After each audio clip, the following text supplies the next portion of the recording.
At our weekly family dinner, my mother-in-law looked at my 8-year-old and said, "She's not as pretty as her cousins. Some kids are just disappointments." My daughter stopped breathing for a second. I smiled and said, "Keep talking. You have about 3 hours left to run your mouth." And 3 hours later. But before I begin, please like and subscribe to the channel. And we'd love to hear which part of the world are you joining us from. Let us know. Now, let's dive into today's story. The meatloaf sat in the center of Barbara's dining table like a centerpiece no one wanted to admire. Steam rose from it in lazy spirals, carrying the scent of overcooked ground beef and too much onion powder. Derek Wyatt cut a piece for his daughter Ellie, placed it on her plate alongside a scoop of lumpy mashed potatoes, and watched as she poked at it with her fork. "Eat up, sweetheart," he said quietly. Ellie looked up at him with those wide hazel eyes, Leah's eyes, and gave him a small nod. She was 8 years old, rail-thin, with brown hair pulled into 2 neat braids that Derek had learned to do from a YouTube video 3 years ago. She wore a yellow sundress with daisies on it, the kind Leah used to pick out for her. Barbara sat at the head of the table, her gray hair pinned back in a tight bun that made her face look even more severe than usual. She'd set the table with her good china, the kind with the faded roses around the rim, and the overhead light buzzed faintly, casting everything in a harsh yellowish glow. Derek's younger brother Tom sat across from him, already halfway through his second helping, while Tom's wife Jennifer picked at her salad and avoided eye contact with everyone. This was the routine. Every Sunday evening, Derek drove the 20 minutes from his house to Barbara's ranch-style home in the quiet part of Crestwood, North Carolina, because that's what Leah had asked him to do. "Take care of my mother," she'd whispered in the hospital, her hand trembling in his. "Promise me." He promised. For 3 years, he'd kept that promise. "How's school going, Ellie?" Jennifer asked, her voice bright and artificial. "It's good," Ellie said softly. "We're learning about fractions." "That's wonderful," Jennifer said, though her attention had already drifted back to her phone. Tom shoveled another forkful of meatloaf into his mouth. "This is great, Mom. You've still got it." Barbara didn't smile. She was watching Ellie with that expression Derek had come to recognize over the months, a flatness in her eyes, a tightness around her mouth. It was the look she reserved for things that disappointed her. "Your cousins were here last weekend," Barbara said suddenly, her voice cutting through the murmur of conversation. "Emily and Rachel. Such beautiful girls. Emily's already won 2 beauty pageants this year." Derek felt his jaw tighten. He set his fork down slowly. "That's nice," he said evenly. "They're smart too," Barbara continued, still looking at Ellie. "Emily's reading at a 6th grade level, and Rachel plays piano. She's very talented." Ellie's shoulders had started to curl inward, making her look even smaller in her chair. "Ellie's doing great in school," Derek said, his voice firm. "Her teacher says she's one of the top students in her class." Barbara waved her hand dismissively. "Oh, I'm sure she tries." The room went quiet except for the buzz of that overhead light. Tom cleared his throat uncomfortably. Jennifer suddenly became very interested in her water glass. Derek watched his daughter's face. Ellie was staring down at her plate now, her hands folded in her lap, her body language screaming what she couldn't say out loud. "I want to disappear. She's not as pretty as her cousins," Barbara said flatly, as if she were commenting on the weather. "Some kids are just disappointments." The word hung in the air like smoke. Derek felt something crack inside his chest. Not break. He broke in 3 years ago when Leah died. This was different. This was the sound of the last thread of patience snapping. He lifted his head slowly and looked at Barbara. Really looked at her. At this woman he'd paid for, supported, enabled, all because his wife had loved her and asked him to take care of her. This woman who had never once said thank you. Never once acknowledged what he'd sacrificed. Never once showed an ounce of warmth to the granddaughter who'd lost her mother. Derek smiled. It was a careful smile, controlled and practiced, the kind he used in business meetings when someone was about to get fired and didn't know it yet. "Keep talking, Barbara," he said calmly. His voice was quiet, almost pleasant. "You've got about 3 hours left to run your mouth." Tom laughed nervously. "Derek, come on, man. 3 hours. Derek repeated, still smiling. He reached over and gently placed his hand on Ellie's shoulder. Finish your dinner, sweetheart. We're leaving soon. Barbara's eyes narrowed. What's that supposed to mean? Derek didn't answer. He took another bite of meatloaf, chewed slowly, and let the silence stretch out. Jennifer had gone pale. Tom was looking between Derek and Barbara like he was watching a tennis match. You can't seriously be upset, Barbara said. I'm just being honest. The girl needs to know. Her name, Derek interrupted, his voice dropping lower, is Ellie. And you just called my daughter a disappointment to her face. Oh, for heaven's sake. Derek stood up. The chair scraped against the linoleum floor, loud in the sudden quiet. Come on, I'll get your jacket. Ellie didn't need to be told twice. She slid out of her chair and hurried toward the coat rack by the door. You're being ridiculous, Barbara said, but there was something uncertain in her voice now. I was just 3 hours, Derek said again. He pulled his car keys from his pocket. That's how long you have left to enjoy the life I've been paying for. He walked out without looking back. The drive home was quiet except for the hum of the engine and the occasional rush of air as other cars passed them on the highway. Streetlights swept over the windshield in steady pulses, white, yellow, like a heartbeat. Derek kept his hands at 10 and 2, his breathing controlled, his mind already making calculations. In the rearview mirror, he could see Ellie curled up in her booster seat, her eyes closed. She wasn't asleep. He could tell by the way her eyelids fluttered, but she was pretending to be, and he let her have that. The anger hadn't faded. It sat in his chest like a hot coal, steady and constant. But Derek had learned a long time ago how to use anger, how to let it fuel him instead of control him. 3 years. 3 years of bending over backward for Barbara. 3 years of writing checks and making sacrifices and gritting his teeth through her casual cruelty. He'd paid her car note every month. $387, like clockwork. He'd covered her supplemental health insurance when Medicare wasn't enough. $240 a month. He'd contributed $4,000 toward her knee surgery last year when she'd claimed she couldn't afford it. He'd sent her help money every few months. $500 here, $300 there, whenever she called with some crisis or another. And for what? So she could call his daughter a disappointment? Derek's hands tightened on the steering wheel. He glanced in the rearview mirror again. Ellie had opened her eyes now. She was staring out the window at the passing trees, her expression blank. Daddy, she said quietly. Yes, sweetheart. Am I pretty? Derek felt that crack in his chest widen. He pulled off at the next exit, not their usual route home, and turned into the empty parking lot of a closed grocery store. He put the car in park, unbuckled his seatbelt, and turned around to face her. Look at me, Elle. She did. Those hazel eyes were brimming with tears now. You, he said firmly, are beautiful. You're smart. You're kind. You're everything your mom and I ever hoped for. He reached back and squeezed her small hand. And anyone who says otherwise is wrong. Do you understand me? But Grandma, Derek said slowly, is a bitter, unhappy person who takes her misery out on everyone around her. That's not about you. That's about her. Ellie sniffled. Are we going back next Sunday? No. Ever. Derek paused. He thought about Leah, about that promise he'd made. Take care of my mother. But Leah had never known how Barbara would treat Ellie. Leah had died, believing her mother was just difficult, not cruel. If Leah had seen what happened tonight, if she'd heard Barbara call their daughter a disappointment, she would have been the first one out the door. No, Derek said again. Not ever. He'd kept his promise to a dead woman long enough. It was time to keep his promise to the living one sitting in the back seat. Monday morning came with the kind of crystalline clarity that follows a major decision. Derek woke at 6, made coffee, got Ellie ready for school, and dropped her off with a hug that lasted longer than usual. Then he drove to his office, a small accounting firm where he was a partner, closed his door, and pulled up his laptop.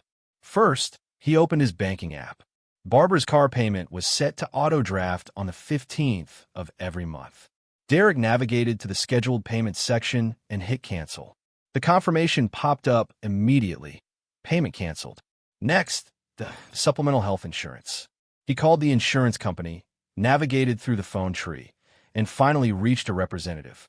"I need to remove a covered person from my policy," he said. "Sure thing. Can I have the policy number?" He rattled it off. The representative typed something, then asked, "And who are you removing?" "Barbara Hutchins." "Okay. And when would you like this to take effect?" "Immediately." "All right, sir. I've made that change. She'll receive a notification in the mail within 5 to 7 business days." "Perfect. Thank you." He hung up and moved on to the next item. The knee surgery. Barbara's surgeon had set up a payment plan, and Derek had been covering it. $200 a month for the past 8 months. He called the billing department. "I need to cancel my automatic payments for account number 77432B. "Let me pull that up." "Okay, I see it. Can I ask why you're canceling?" "The patient needs to handle her own finances going forward." "Understood. I'll cancel the remaining payments. The balance will revert to the account holder." That works for me. The last item was the monthly help money. That was easy. He simply deleted the recurring transfer from his account to hers. When he was finished, Derek sat back in his chair and stared at the computer screen. 3 years of financial support, gone in 30 minutes. He felt no guilt, no second thoughts, just a clean, sharp sense of closure. He opened his phone and typed out a message. "Barbara, going forward, you'll need to handle your own finances. My responsibility is to Ellie, not to you. Don't contact me again." He hit send. Then he blocked her number. His phone rang 6 seconds later, a call from an unknown number. He let it ring. It went to voicemail. 2 minutes later, another call. Same thing. By noon, she'd tried 11 times from different numbers. Derek ignored every single one. At 3:15, he picked Ellie up from school. She climbed into the car with her backpack and a drawing she'd made in art class. A house with a big sun over it, and 2 stick figures holding hands. "That's us," she said, showing it to him proudly. "It's perfect," he said, and meant it. That night, they ordered pizza and watched a movie, and for the first time in 3 years, Derek didn't spend a single second worrying about Barbara's needs. She'd wanted a war. Now she had won. 2 weeks passed in relative peace. Ellie's smile came back, little by little. She laughed more. She drew more pictures. Derek started sleeping through the night again, no longer waking at 2 a.m. with the nagging guilt that he should check his phone to see if Barbara needed something.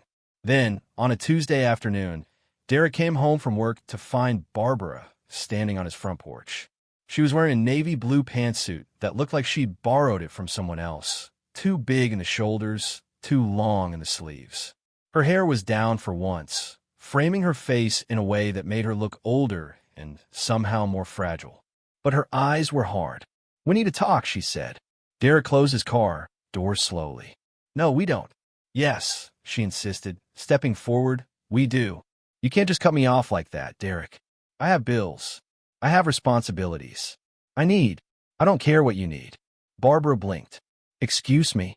"You heard me." Derek walked past her toward his front door, keys in hand. "You insulted my daughter. In front of everyone. You called her a disappointment. I was trying to motivate her. By tearing her down?" Derek turned to face her.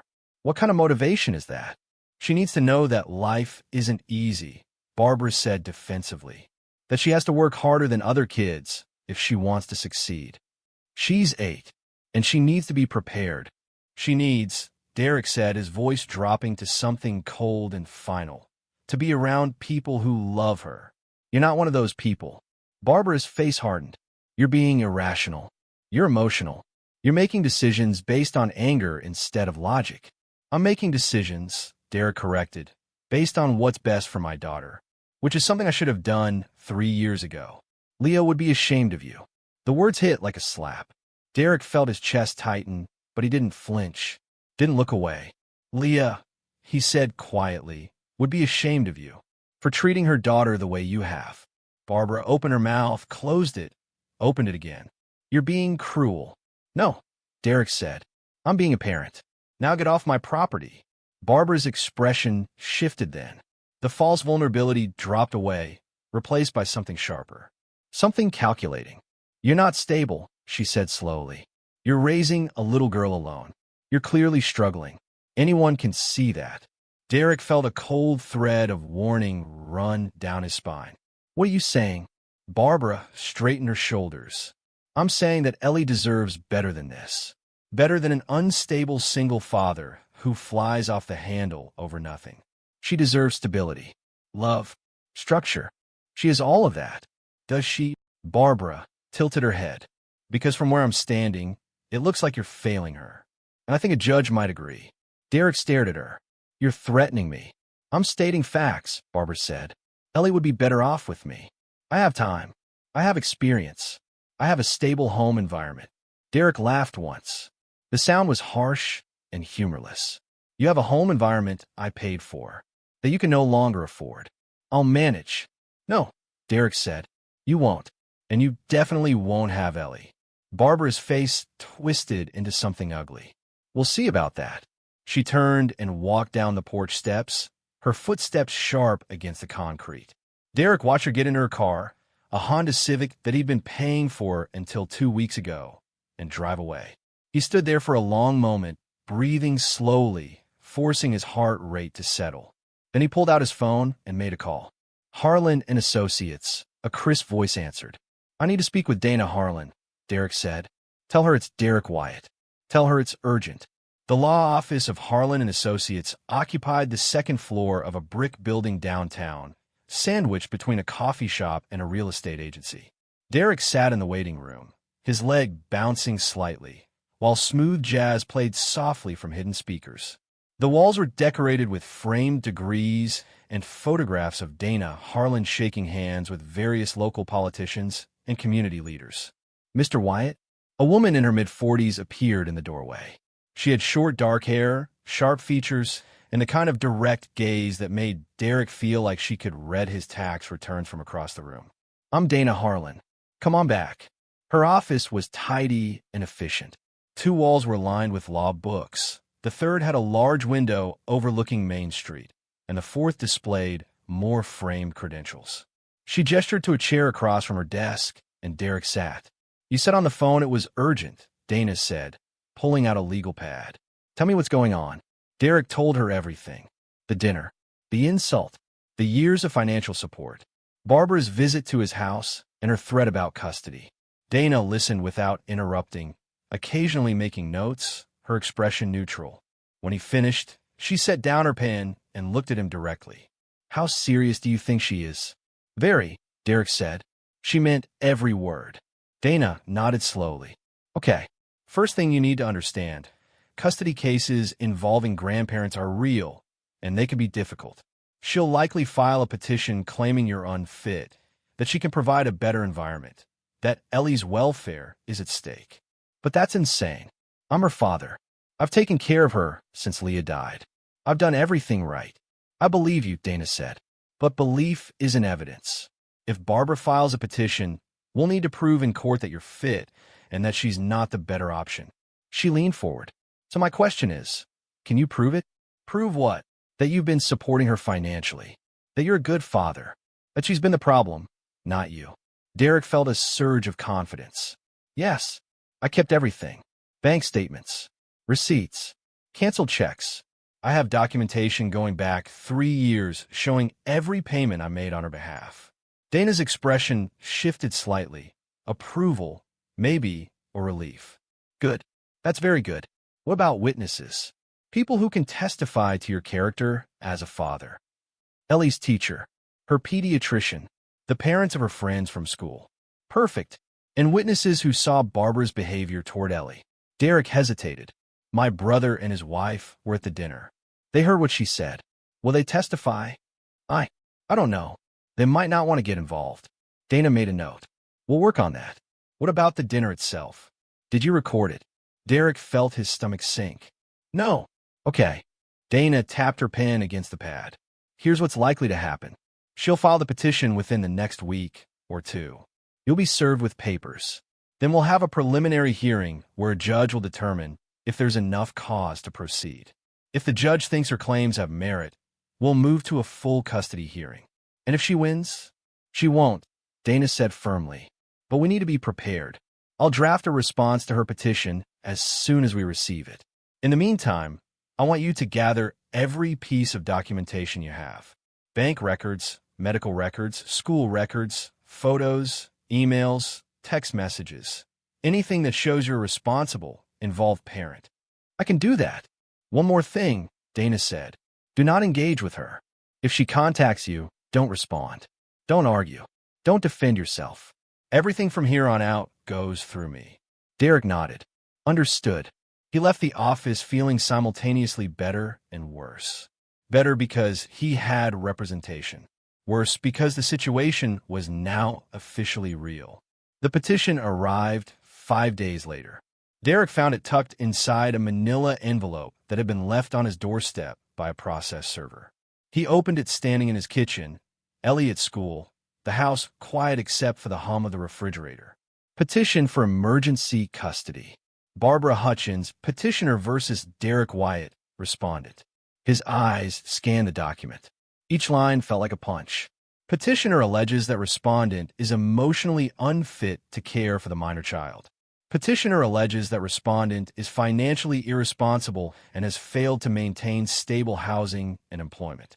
Petitioner alleges that respondent exhibits erratic and threatening behavior, creating an unsafe environment for the minor child.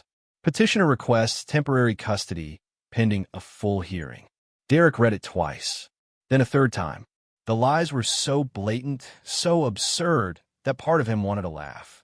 But another part, the part that had watched Leah die and knew how quickly life could fall apart, felt a spike of genuine fear. He called Dana immediately. I got the petition, he said. I'll be there in an hour. Don't do anything until I arrive. She showed up with a leather briefcase and a grim expression. They sat at his kitchen table, the petition spread out between them. This is aggressive, Dana said. She's claiming you're unstable, broke, and dangerous. She's asking for emergency custody, which means she wants Ellie placed with her immediately while the case is pending. Can she do that? A judge could grant it if they believed there was an immediate risk to Ellie's safety. But based on what you've told me and what I'm seeing here, that's unlikely. She pulled out her own legal pad. Let's go through this point by point. She claims you're financially irresponsible. Can you prove otherwise? Derek pulled out his laptop and opened his banking records. I have 6 months of pay stubs. My mortgage is paid on time every month. Utilities, never late. I have a retirement account, college savings for Ellie emergency fund. Perfect. She claims you're emotionally unstable. Witnesses, like I said, Ellie's teacher can testify. So can her doctor. I can get letters from neighbors if needed. Do it. Get as many as possible. Dana made notes. She also claims you threatened her. Did you? Derek thought back to that night on his porch. I told her to get off my property. That's it. Good. Stick to that story. Dana flipped a page. Now, about her claims that she can provide a better environment. You said you were paying for her car, insurance, medical bills? Yes, all of it. And you stopped 2 weeks ago. Correct. Dana smiled slightly. So she's claiming she can provide stability while simultaneously relying on you to pay her bills. That's a contradiction we can exploit. She closed her notebook. Here's what we're going to do. We'll file a response denying all her allegations and countering with evidence of your fitness as a parent. We'll also include your documentation showing that you've been supporting her financially, which undercuts her claim of stability. The preliminary hearing is in 10 days. We'll be ready. Derek felt some of the tension ease from his shoulders. Thank you. Don't thank me yet, Dana said. This is just the beginning. The next week passed in a blur of paperwork and preparation. Derek gathered everything Dana asked for. 3 years of bank statements, highlighted to show payments made to Barbara. Copies of Ellie's report cards, all A's and B's. A letter from her teacher, Mrs. Patterson, describing Derek as extremely involved and supportive. A letter from Ellie's pediatrician confirming she was healthy, well cared for, and showed no signs of neglect or abuse. Character references from 2 neighbors and the father of Ellie's best friend. Photographs of Ellie at her birthday parties, school events, soccer games, all showing a happy, healthy child. Dana organized everything into a binder with color-coded tabs. This, she said, holding it up, is how we win. The preliminary hearing took place in the Crestwood County Courthouse, a stately building with marble floors and high ceilings that made every footstep echo. Derek arrived early with Dana, both of them dressed in business attire. They sat at the respondent's table, and Derek tried to slow his breathing. Barbara entered 10 minutes later with her attorney, a middle-aged man in an ill-fitting suit who introduced himself as Roger Pruitt. Barbara wore a tasteful gray dress and pearl earrings, her hair pulled back, her expression serene. She looked like someone's kindly grandmother. Derek felt a flash of anger. "All rise," the bailiff announced. The Honorable Judge Patricia Moreno presiding. Judge Moreno was a woman in her 60s with silver hair and reading glasses perched on her nose. She took her seat, reviewed some documents, and looked up. "This is a preliminary hearing regarding the petition for emergency custody filed by Barbara Hutchins. Mr. Pruitt, you may present your client's case." Pruitt stood. "Your Honor, my client is deeply concerned for the welfare of her granddaughter, Ellie Wyatt. She has witnessed firsthand the instability in Mr. Wyatt's home. He is emotionally volatile, financially struggling, and has exhibited threatening behavior toward Mrs. Hutchins." Derek's jaw clenched. Dana put a hand on his arm, a silent reminder to stay calm. "Mrs. Hutchins," Pruitt continued, "has been a stabilizing force in Ellie's life since her daughter's tragic passing. She has experience raising children. She has a stable home. She can provide the love and structure this child desperately needs." Judge Moreno made note. "And what evidence do you have of Mr. Wyatt's alleged instability?"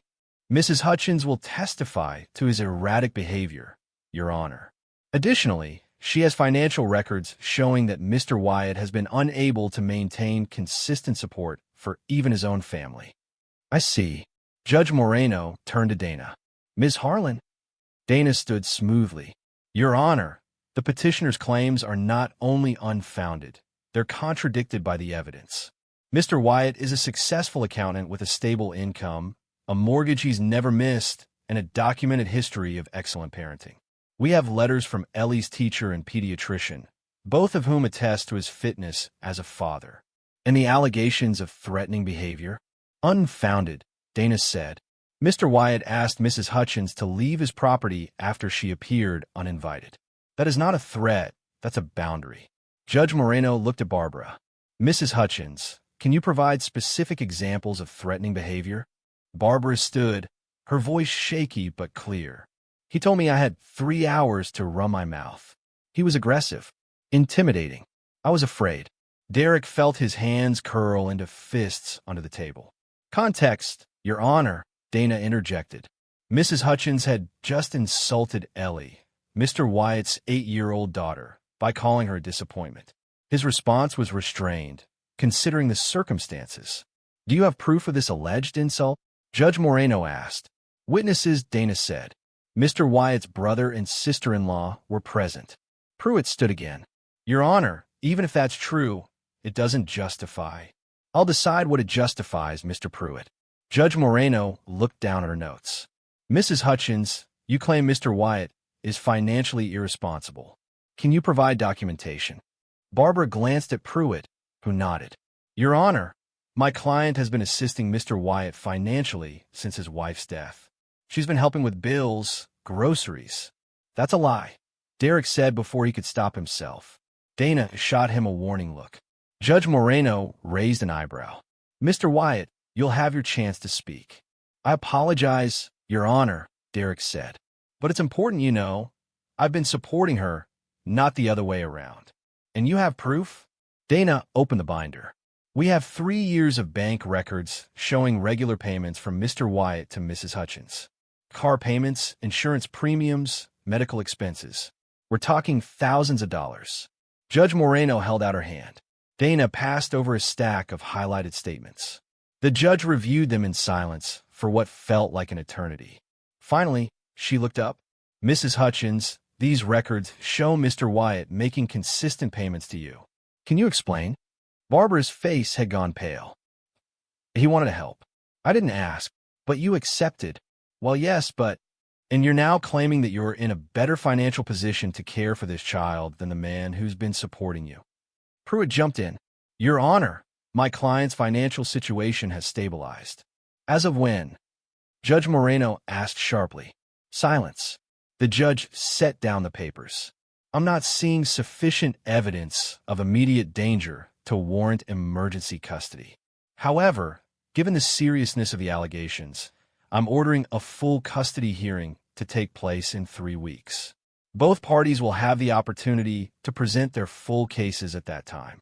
Until then, custody remains with Mr. Wyatt. Barbara looked like she'd been slapped. Derek felt a rush of relief, so intense he almost sagged in his chair. Court adjourned. As they filed out, Barbara shot Derek a look of pure venom. He met her gaze steadily, unflinching. Outside, on the courthouse steps, Dana turned to him. That went as well as we could have hoped. But don't celebrate yet. The real fight is in 3 weeks. Derek nodded. I understand. Give me those witness statements. And Derek, she looked at him seriously. Whatever you do, stay away from her. Don't give her any ammunition. I won't. He drove home, picked up Ellie from the neighbor who'd been watching her, and made dinner. They ate macaroni and cheese at the kitchen table, and Ellie talked about her day, about the frog they'd found on the playground, about how she'd gotten a gold star on her spelling test. Derek listened, responded, smiled in all the right places. But part of his mind was already 3 weeks ahead, preparing for the next battle. Barbara wasn't going to stop. Neither was he. The 3 weeks between hearings moved like sludge. Every day felt stretched thin, like Derek was walking through water. He went to work, picked Ellie up from school, made dinner, helped with homework, tucked her into bed. Normal routines. But underneath it all was a constant hum of anxiety. On Wednesday of the second week, Dana called. We have a problem, she said without preamble. Derek's stomach dropped. What kind of problem? Barbara filed a complaint with Child Protective Services. For a moment, Derek couldn't speak. She did what? She called CPS and claimed you're leaving Ellie alone, that you yell constantly, that Ellie's afraid of you. It's all garbage, but they're required to investigate. When? A caseworker will be at your house tomorrow at 4 p.m. Be ready. Derek's mind raced. What I need to do? Be yourself, Dana said. Answer their questions honestly. Let them see your home. Let them talk to Ellie. They're professionals. They'll see through Barbara's lies. But Derek, this is serious. If CPS finds any validity to her claims, it could impact the custody case. Understood. That night, Derek cleaned the house from top to bottom. Not because it was dirty, he kept it clean anyway, but because he needed something to do with his hands. He scrubbed the kitchen counters until they gleamed. Vacuumed every room twice. Organized Ellie's toys. Made sure there was fresh food in the fridge and nothing expired in the pantry. The next afternoon, at exactly 4 p.m., the doorbell rang. The caseworker was a woman in her 30s named Linda Morrison. She had tired eyes and carried a worn leather bag. Mr. Wyatt? Yes. Come in. She stepped inside, her gaze sweeping the living room. Derek saw her take in the clean floors, the organized bookshelf, the photos on the wall, pictures of Ellie and Leah, pictures of Ellie at various ages, smiling and healthy. Thank you for making time to meet with me, Linda said, pulling out a clipboard. I understand this is stressful, but I need to ask you some questions and take a look around. Is Ellie here? She's in her room. I can get her. In a moment. First, let's talk. They sat at the kitchen table. Linda clicked her pen. I've received a report alleging that you leave your daughter unsupervised, that there's frequent shouting in the home, and that Ellie has expressed fear of you. Can you address these allegations? Derek took a breath. Stay calm. Be factual. None of that is true. I never leave Ellie alone. If I'm at work, she's at school or with a babysitter. I don't yell at her, and she's not afraid of me. Who watches her when you're not available? My neighbor, Mrs. Chun. She's a retired teacher. I can give you her contact information. Please do. Linda made a note. And your work schedule? I'm an accountant. I work 9 to 5, Monday through Friday. I pick Ellie up from school every day at 3:30. And on weekends, we're together. We go to the park, do errands, spend time at home. Linda nodded, writing, Can I see Ellie's room? Of course. He led her down the hallway. Ellie's room was painted a soft lavender. There was a twin bed with a purple comforter, a bookshelf overflowing with books, a desk with her school supplies neatly arranged. Drawings covered one wall. Rainbows, flowers, stick figure families. Linda looked around carefully. Does Ellie have her own space? Yes. This is hers. And you maintain it like this? Or does she? We both do. I help her keep it clean. Linda made another note. Can I speak with Ellie now? Yes. Derek walked to the doorway. Elle, can you come out here for a minute? Ellie appeared, clutching a stuffed rabbit. Her eyes went wide when she saw Linda. Hi, Ellie, Linda said gently. My name is Linda. I'm here to make sure you're happy and safe. Is it okay if I ask you a few questions? Ellie looked at Derek. He nodded encouragingly. It's okay, sweetheart. Just tell the truth. They sat in the living room. Linda asked Ellie simple questions. How she liked school, what she did for fun, if she had friends. Ellie answered quietly but clearly. Do you feel safe at home, Ellie? Yes. Does your dad take good care of you? Yes. Does he ever yell at you or hurt you? Ellie's face scrunched up in confusion. No, Daddy doesn't yell. And you're not afraid of him? No. Ellie looked at Derek again, her expression worried now, like she was afraid she'd said something wrong. You're doing great, Elle, Derek said softly. Linda smiled. Thank you, Ellie. You've been very helpful. She turned to Derek. I'd like to speak with some other people. Ellie's teacher, your neighbor, her doctor. Can you provide those contacts? Absolutely. Derek gave her everything. Names, phone numbers, addresses. Linda packed up her clipboard and stood. I'll follow up with these references and submit my report to the court. If everything checks out, and from what I've seen today, this case will be closed. Derek felt the knot in his chest loosen slightly. Thank you. Linda paused at the door. For what it's worth, Mr. Wyatt, I've done this job for a long time.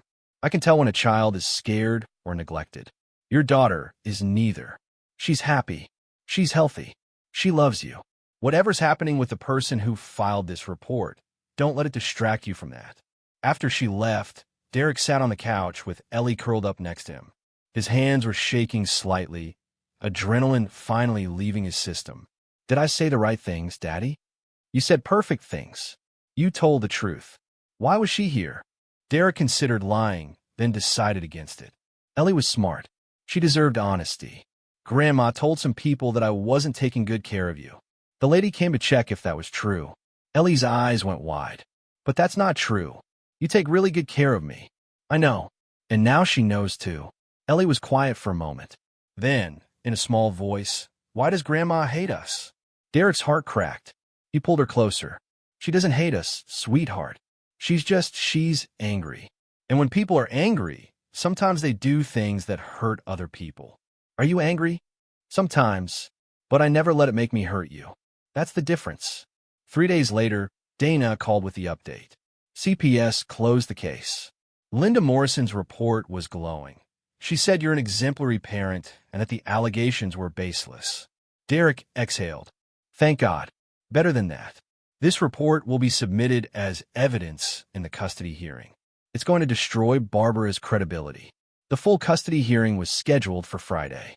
Derek spent the days leading up to it in a state of controlled focus. He reviewed his testimony with Dana. He prepared himself mentally for seeing Barbara again.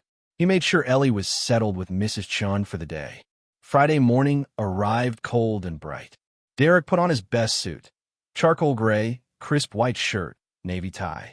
He looked at himself in the mirror and saw a man who'd been tested, pushed, and forced to fight for what mattered most. He was ready. The courtroom was fuller this time. Derek sat at the respondents' table with Dana. Barbara sat with Pruitt across the aisle, her face set in grim determination. The gallery had a few spectators, some court watchers, a reporter from the local paper. Judge Moreno entered, and they all rose. Please be seated. We're here for the full custody hearing in the matter of Hutchins versus Wyatt. Mr. Pruitt, call your first witness. Pruitt stood. The petitioner calls Barbara Hutchins. Barbara took the stand, was sworn in, and sat with her hands folded primly in her lap. Mrs. Hutchins, Pruitt began. Can you describe your relationship with your granddaughter? I love Ellie very much, Barbara said, her voice wavering slightly. I've tried to be a presence in her life since my daughter passed. It's been difficult, but I've done my best. And what are your concerns regarding Mr. Wyatt's care of Ellie? He's overwhelmed. He works long hours. He's angry and unpredictable. I worry that Ellie isn't getting the attention and stability she needs. Dana was already shaking her head slightly, making notes. Can you give an example? Pruitt prompted. At a family dinner, he became hostile toward me for no reason. He made threats. He stormed out with Ellie, and I haven't been allowed to see her since. And why do you believe you're better suited to care for Ellie? I have time. I have experience. I raised my own daughter successfully. I can give Ellie the love and structure she deserves. Pruitt nodded. No further questions. Judge Moreno looked at Dana. Cross-examination. Dana stood, holding a folder. Mrs. Hutchins, you testified that you've tried to be a presence in Ellie's life. Is that accurate? Yes. And yet, over the past 3 years, how many times have you visited Ellie outside of those family dinners? Barbara hesitated. Well, it's difficult. I don't drive much. How many times? I'm not sure. Let me help you. According to Mr. Wyatt's records, you visited Ellie's home exactly twice in 3 years. Does that sound right? Barbara's face tightened. I suppose. And during those weekly dinners, did you ever bring Ellie a gift? Take her out for ice cream? Ask about her interests? We talked. Did you? Silence. Dana flipped a page. Mrs. Hutchins, at the dinner on November 10th, you made a comment about Ellie. Do you remember what you said? I don't recall exactly. You said, and I quote, she's not as pretty as her cousins. Some kids are just disappointments. Do you remember that? Barbara went pale. It was taken out of context. What context makes it acceptable to call an 8-year-old child a disappointment? I was trying to motivate her. By insulting her, I didn't mean. Mrs. Hutchins, Dana said, her voice sharp, you claim to love Ellie. But you visited her twice in 3 years. You've never attended a school event. You've never called to ask how she's doing. And when you do see her, you insult her. Is that your definition of love? That's not fair. No further questions. Barbara left the stand looking shaken. Pruitt called no other witnesses. He didn't have any. Dana, on the other hand, called 4. First, Mrs. Patterson, Ellie's teacher.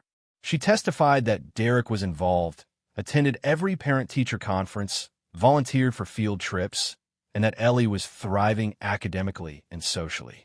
Second, Dr. Ramirez, Ellie's pediatrician. He testified that Ellie was healthy, up to date on all vaccinations, and showed no signs of neglect or abuse. Third, Mrs. Chun, the neighbor. She testified that Derek was attentive, that Ellie was well cared for, and that she'd never witnessed any concerning behavior. Fourth, Linda Morrison, the CPS caseworker. She testified that her investigation found no merit to Barbara's allegations and that Derek's home was safe and appropriate. When the witnesses were done, Judge Moreno looked at Barbara. Mrs. Hutchins, do you have anything else to present? Pruitt stood. Your Honor, we'd like to call one more witness. Carol Jennings, Mrs. Hutchins's neighbor. Dana frowned. This wasn't in the pre-trial disclosure. A woman in her 60s walked to the stand, nervous and fidgeting. She was sworn in. Mrs. Jennings, Pruitt said, you live next door to Mrs. Hutchins, correct? Yes. Have you had occasion to observe Mr. Wyatt's behavior? Well, I saw him once at his house. He was in the yard. He was shouting. Derek felt his stomach clench. Dana was already on her feet. Objection, Your Honor. This witness was not disclosed prior to trial. I'll allow it, Judge Moreno said. But make it quick, Mr. Pruitt. Mrs. Jennings, what was Mr. Wyatt shouting about? I couldn't hear exactly, but he was very loud, very aggressive. Derek leaned over to Dana. I know what she's talking about. There was a raccoon in my trash can. I was yelling at it. Dana's eyes lit up. Your Honor, may I cross-examine? Proceed. Dana pulled out her phone, tapped a few times, and projected a video onto the courtroom screen. Mrs. Jennings, is this the incident you're referring to? The video showed Derek's front yard. The timestamp was from 2 weeks ago. On screen, Derek appeared, saw something in his garbage can, and yelled, Get out of there! Go on! Get! Then, clear as day, a raccoon scrambled out of the can and waddled away. The courtroom erupted in quiet laughter. Even Judge Moreno smiled. Mrs. Jennings, Dana said, he was yelling at a raccoon, wasn't he? Carol's face went bright red. I suppose so. I didn't see that part. No further questions. Dana sat down, and Derek saw the faintest hint of a smile on her face. Judge Moreno looked at both attorneys. Closing statements. Pruitt went first, making a half-hearted argument about Barbara's good intentions. It fell flat. Dana stood, calm and confident. Your Honor, the evidence is clear. Mr. Wyatt is a dedicated, responsible father. He has provided for Ellie financially, emotionally, and physically. He has witnesses who attest to his character. He has documentation showing his stability. Mrs. Hutchins, on the other hand, has provided nothing but unfounded allegations and attempts to manipulate this court. She called her own granddaughter a disappointment. She filed false reports with CPS. She has no credible evidence to support her petition. We ask that the court deny her request and grant Mr. Wyatt full custody. Judge Moreno reviewed her notes for what felt like an eternity. Finally, she looked up. I've heard enough. Based on the evidence presented, I find no grounds to remove Ellie from her father's care. Mr. Wyatt has demonstrated himself to be a fit and capable parent. Mrs. Hutchins has failed to prove otherwise. Therefore, I'm ruling as follows. Full custody remains with Derek Wyatt. Mrs. Hutchins is granted supervised visitation only, contingent on her completing parenting classes and demonstrating consistent, respectful behavior toward both Mr. Wyatt and Ellie. Additionally, Mrs. Hutchins is responsible for all her own financial obligations going forward. This court is adjourned. The gavel came down. Derek felt something release in his chest. Relief so profound it left him lightheaded. Across the aisle, Barbara sat frozen, her face a mask of fury and disbelief. Pruitt was packing up his briefcase, clearly eager to be done with the case. Outside the courtroom, Dana shook Derek's hand. Congratulations. You won. Thank you. For everything. You did the work, she said. You kept records. You stayed calm. You protected your daughter. That's what won this case. Derek drove home in a daze. He picked Ellie up from Mrs. Chen's house, and they went home together. That evening, Derek and Ellie sat in the backyard. He'd strung up some lights a few months ago, little white bulbs that made the space feel cozy and safe. The air was warm, carrying the scent of cut grass and the faint hum of crickets. Ellie was curled up in a lawn chair, her stuffed rabbit in her lap. Derek sat beside her, feeling the tension of the past months finally beginning to ebb. Daddy, Ellie said quietly. Yes, sweetheart. Is Grandma still mad? Derek thought about how to answer. He could lie, tell her it would all be fine eventually. But Ellie deserved better than that. Probably, he said. She made choices that hurt people, and now she has to deal with the consequences of those choices. Will we ever see her again? Only if she changes. And even then, only if you want to. Ellie was quiet for a moment. Then she asked, Are we okay? Derek reached over and took her small hand in his. We're more than okay, Elle. We're free. She leaned against his shoulder, and they sat like that for a long time, watching the lights twinkle against the darkening sky. Derek didn't forgive Barbara. He wouldn't. Forgiveness required remorse, and Barbara had shown none. She tried to destroy him, tried to take his daughter, all because her pride had been wounded. But he'd protected what mattered. He'd drawn a line, held it, and won. And for the first time in 3 years, since Leah died and left him holding all the pieces, Derek felt like they were finally whole again. Their family, small, imperfect, but theirs was safe. And that was enough.